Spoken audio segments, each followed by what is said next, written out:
Welcome back to Harriet's Florida Kitchen. I'm Harriet. We're in Florida, and this is my kitchen. So I'm making a dessert right now that is maybe the most amazing dessert you will ever have in your life. It certainly is one of the most amazing I've ever had.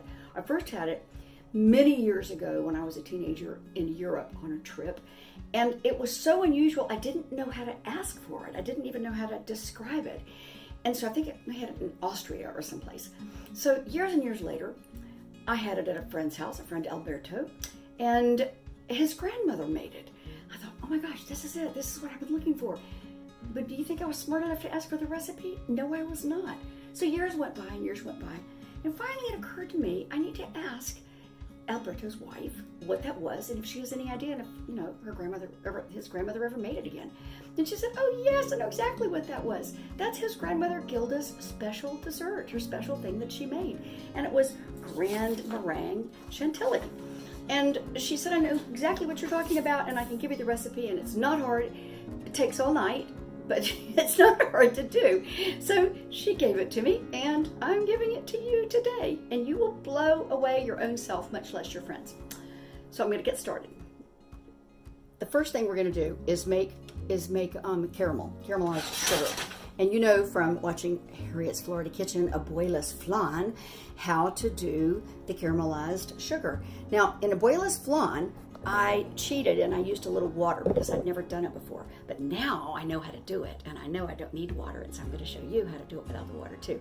The trick is you put it in this is a non-stick pan, and I've got it on medium-high heat, and I'm just going to let it do its thing. A lot of people say, don't stir it, don't stir it. Well, I do stir it a little bit because I don't want it to get dark caramelly brown. I like it to be a light brown, and so I stir it just at the end to make sure it all gets together at the same time and doesn't have to, some of the little bits don't have to wait for the other bits, which makes them darken. And so then I'm going to pour it in this bundt pan and go from there. Now, I'll be back when it's just about ready to go.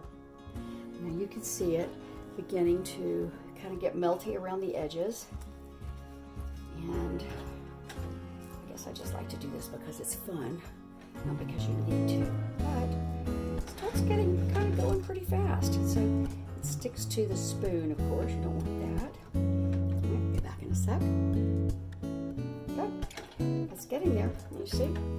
It's just a beautiful golden brown. You don't want it to have those little chunks in it. Few chunks left. All right, it's now ready to pour into the bundt pan. Let's see if you can see that. Yes, you can. Okay.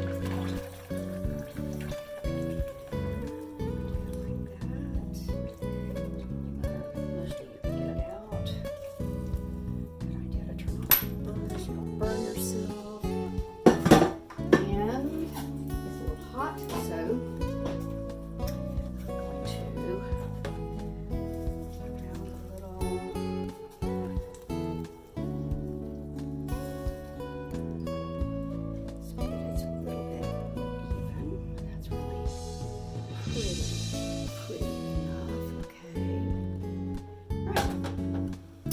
around a little. Now we come to the part that you wouldn't do unless you were a really brave person, which you are, or you wouldn't be watching Harriet's Florida Kitchen. It's unnerving in its own way. So you separate the eggs, and I can't tell you any other way to do it except tap lightly on the bowl and move them back and forth from one side of the egg to the other, being careful do not get any of the egg yolk into the other eggs. If you do, if you screw it up at all, if you get any egg yolk in, you have to get rid of that yolk. So therefore, I put it into a little separate bowl, and that way, if I do mess it up, I get just a smidgen of egg yolk in. It will not, those whites will not rise. So therefore, they will not whip up. So you have to get rid of it, just as I did here.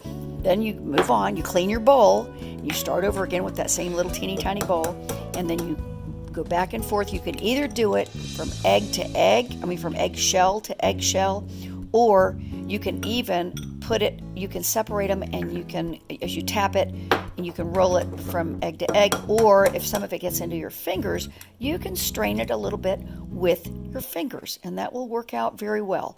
That's just fine. A lot of people do that. But just make sure no yolks in there. That's why you do it one at a time. You do not want to waste those 10 eggs. Okay, now we're going to begin making the meringue. I'm going to turn the camera so that you can see it. My wonderful clear bowl. And put the beater on.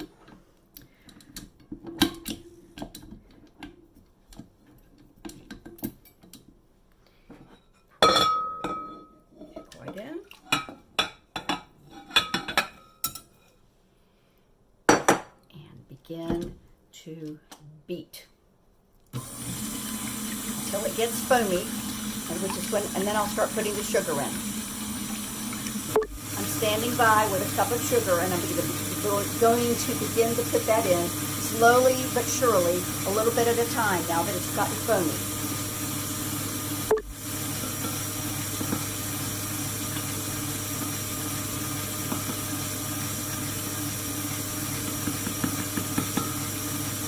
I also let the eggs get to about room temperature. They'll foam up and whip up better if they're not ice cold.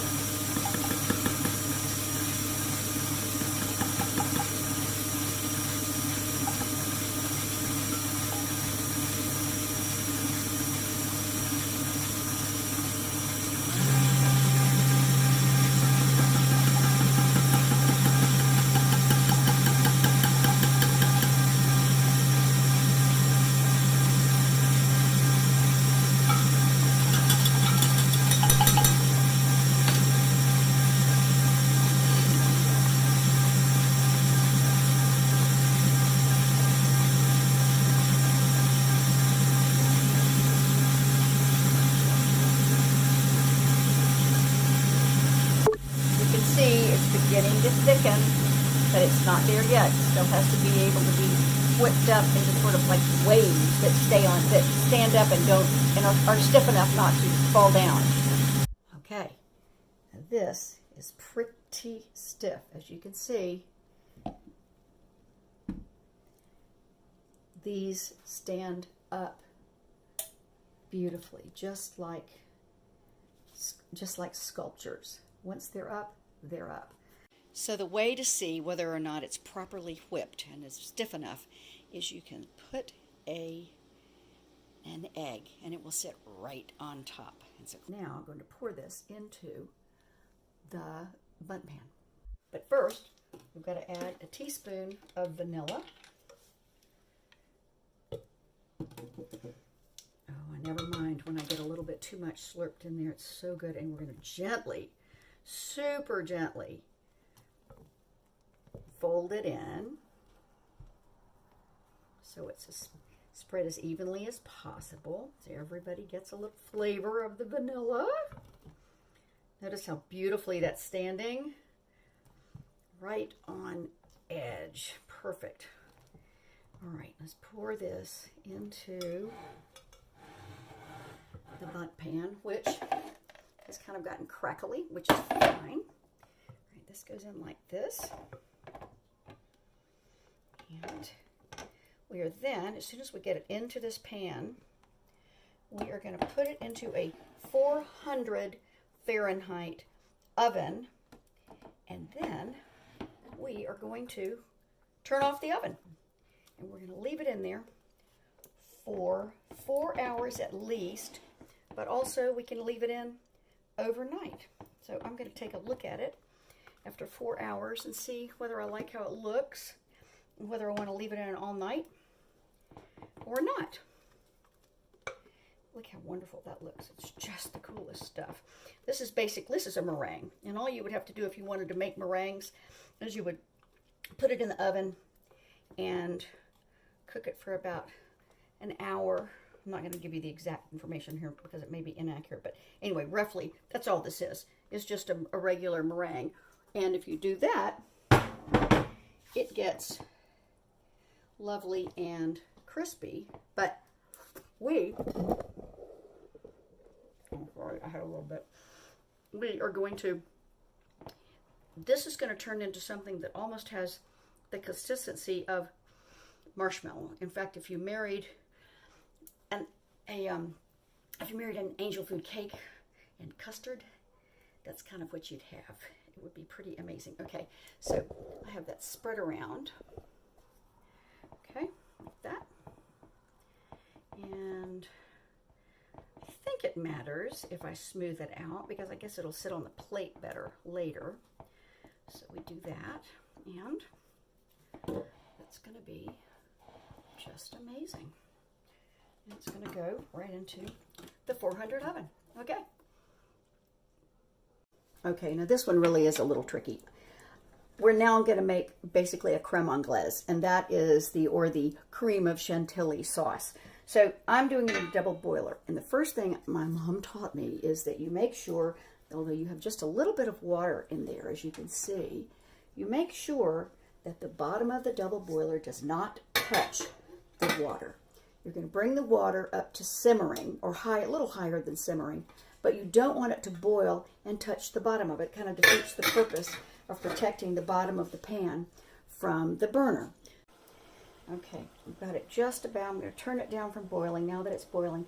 Now I'm going to put this in, and I'm putting in the 2 cups of milk, and I'm going to put in cinnamon. I've also got lemon peel, which goes into this, and I've got 3/4 of a cup of, no, I don't have the sugar yet, sorry. Cinnamon, where's my cinnamon stick? Okay, cinnamon stick goes in here, and how much salt? A little bit of salt, 1/8 of a teaspoon of salt, which I will now get just a, all right, 1/8 of a teaspoon of salt. Now, what's tricky, first we're going to just let this come to a simmer. Definitely don't want it to boil, so I'm not going to make you watch that while I get it to that temperature. Meanwhile, beat the eggs, all 10 egg yolks. Just beat them. You don't have to do too much about them. Put this in, put the sugar in, mix them together. Okay. And it's going to be ready for the warm milk shortly.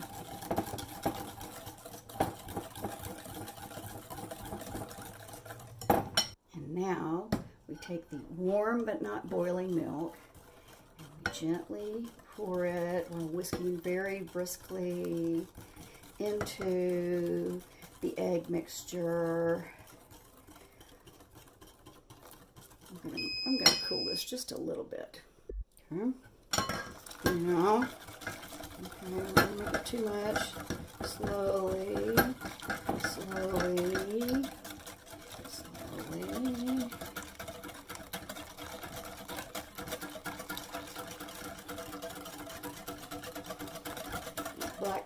If you see black bits, that's from the cinnamon stick that we put in there.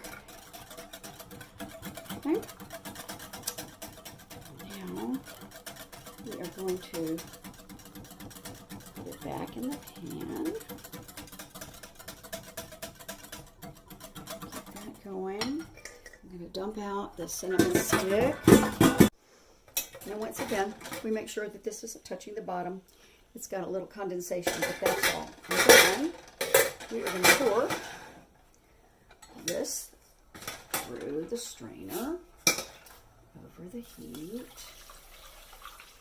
Make sure we got out all the lemon and then bits of cinnamon. And this actually does become the trickiest part, because what you have to do is you have to stir it constantly, and that may be, it'll be up to 5 minutes for sure, and it may be up to 10. And you have to stir it until you can pick out the spoon. It just barely coats the spoon, but you've got to be able to run your finger over the back and it leaves a track. So as you can see, it's not leaving a track at this point. I'm stirring it, and I'll put it on pause for a few, let's see, I'm going to put it on pause for a few minutes and see where we go.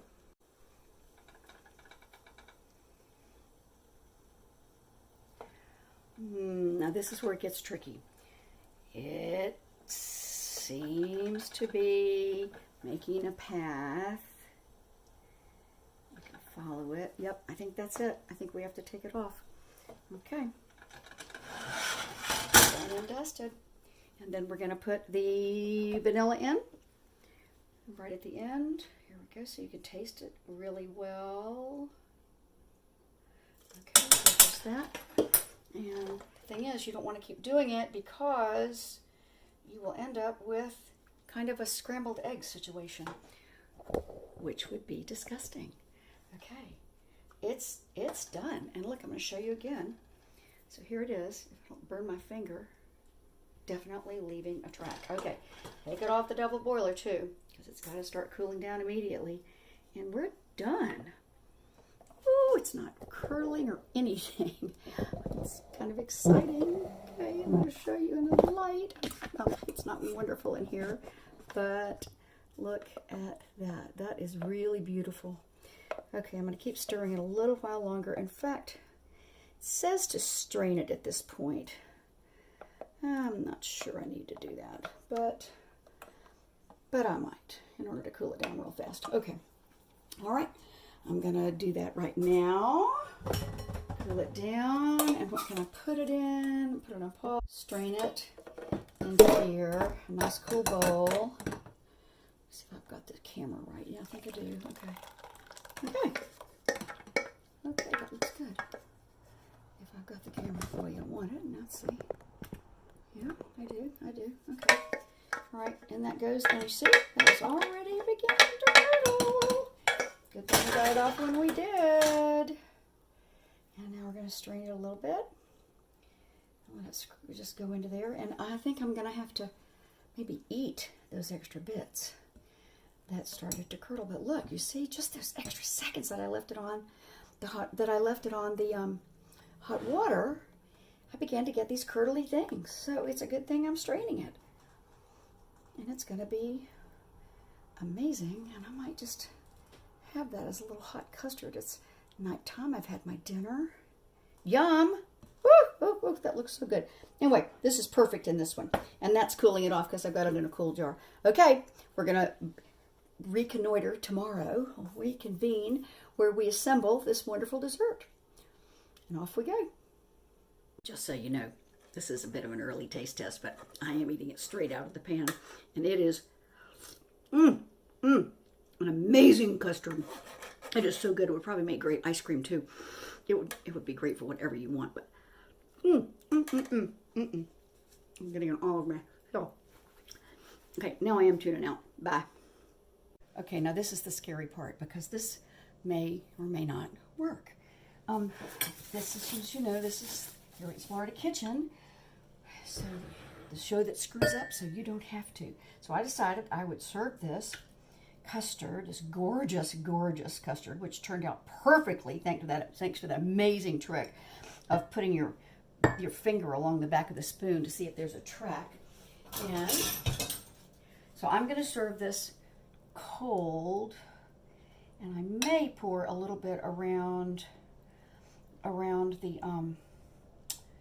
Grand Meringue Chantilly. But first I'm worried about just getting it out of its, so you can see it turned out really beautifully from the oven. I mean, it is really cool. I left it in all night long. That says 4 hours or all night. So I've done it 4 hours before. It worked great. So we'll see how well this went. So now the idea is super light, super, super, super light. So I'm going to try to get it to come out without me. It would be just so great if it came out on its own. It doesn't look like it's going to. So I am now going to take a sharp knife and see if I can encourage it. And the thing is, I may or may not even serve this at the table. I may just serve it on people's plates. So it doesn't kind of matter how it looks. Okay, let's see. If it eases it away from the edges. Okay, oh my goodness, it looks just great. Well, from here it looks great. Who knows? All right. Oh, I hate to have to eat that. Just a minute. I'm going to try this fabulous. Okay, I'm not going to do that again. Well, yes I am. All right, now, here we go.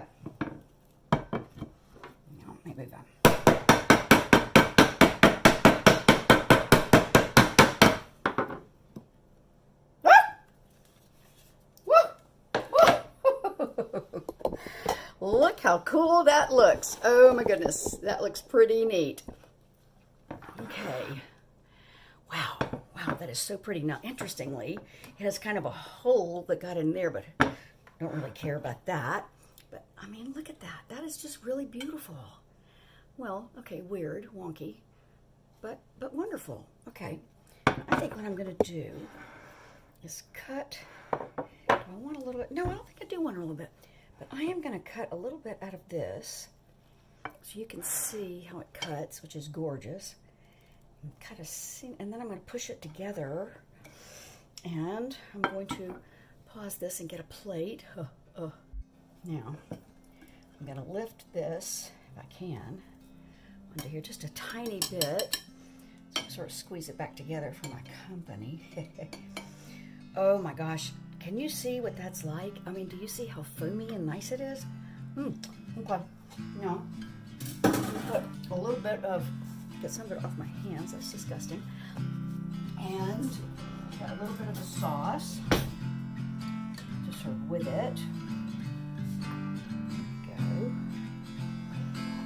And, gosh, it is like a combination, I can't remember if I told you this or not, it's like a combination of angel food cake and custard.